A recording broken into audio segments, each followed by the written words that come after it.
ورحمۃ اللہ وبرکاتہ۔ الحمد للہ نحمده ونستعینه ونستغفره ونؤمن به ونتوکل علیہ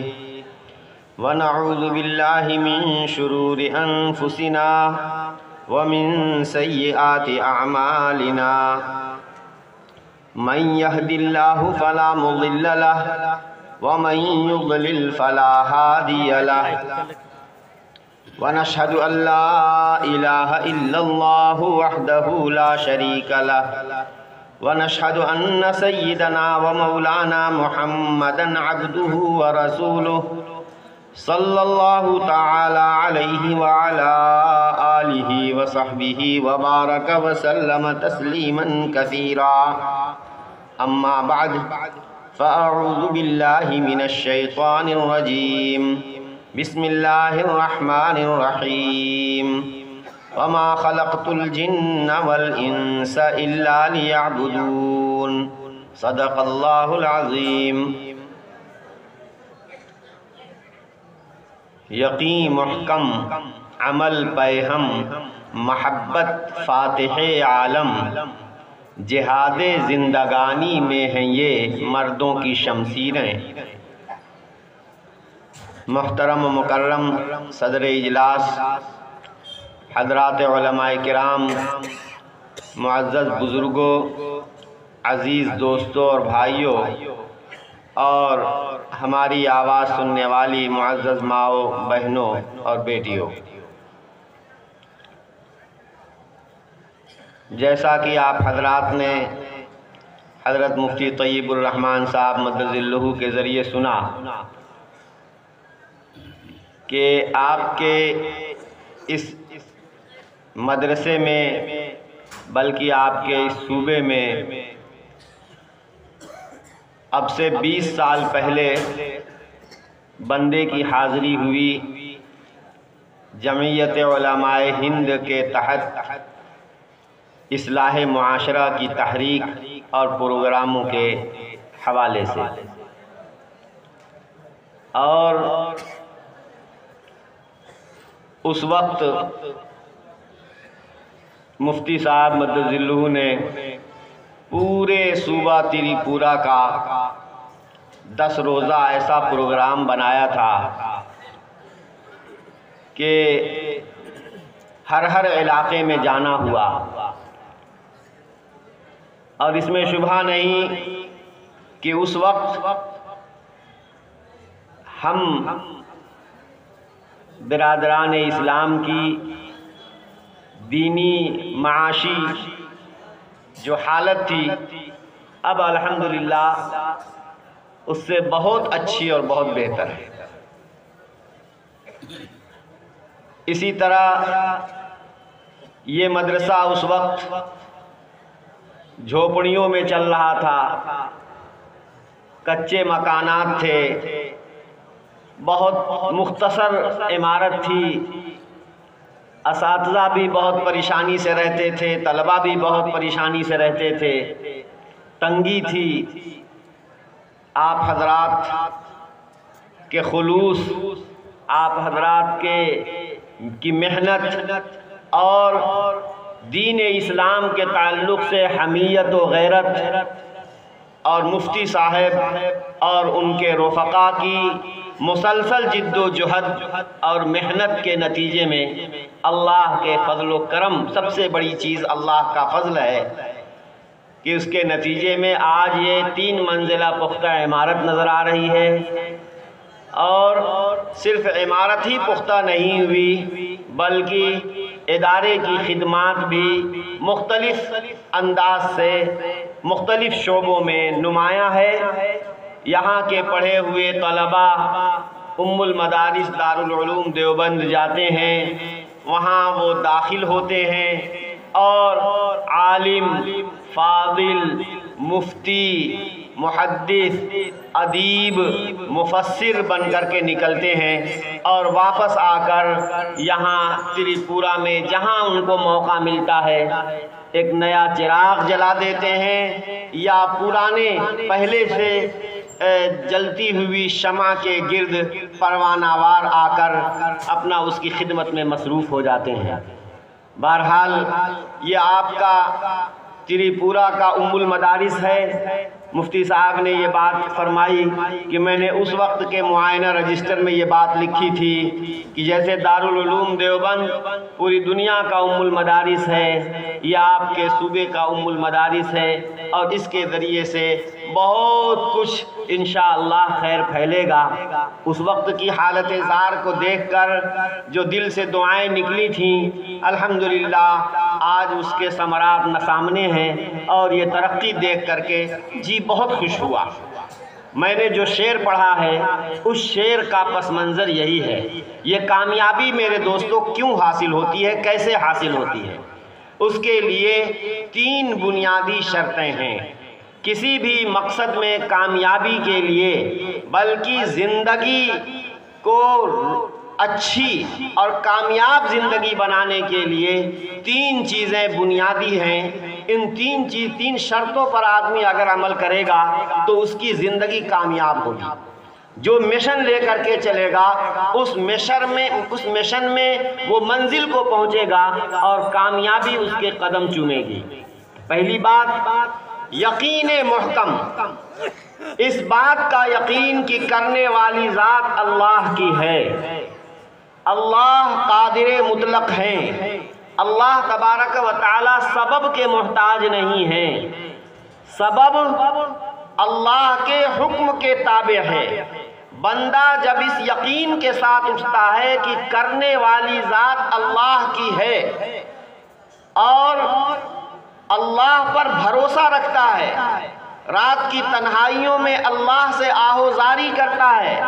اللہ سے مدد مانگتا ہے، اور پھر اس کے بعد مسلسل دوسری چیز عمل پیہم، لگاتار محنت، جد جہد، بغیر محنت کے کچھ نہیں حاصل ہوتا، بغیر محنت کے کچھ نہیں حاصل ہوتا۔ میرے دوستو، دنیا سب اس بات کو جانتی ہے کہ کوئی بھی کسی بھی شعبے میں کامیابی، چاہے تجارت ہو، چاہے کاشتکاری ہو، چاہے ملازمت ہو، کسی بھی سائیڈ میں، کسی بھی شعبے میں کامیابی اس وقت ملتی ہے جب آدمی مسلسل محنت کرتا ہے۔ میرے دوستو، کہیں آپ کو اچھی ملازمت مل جائے،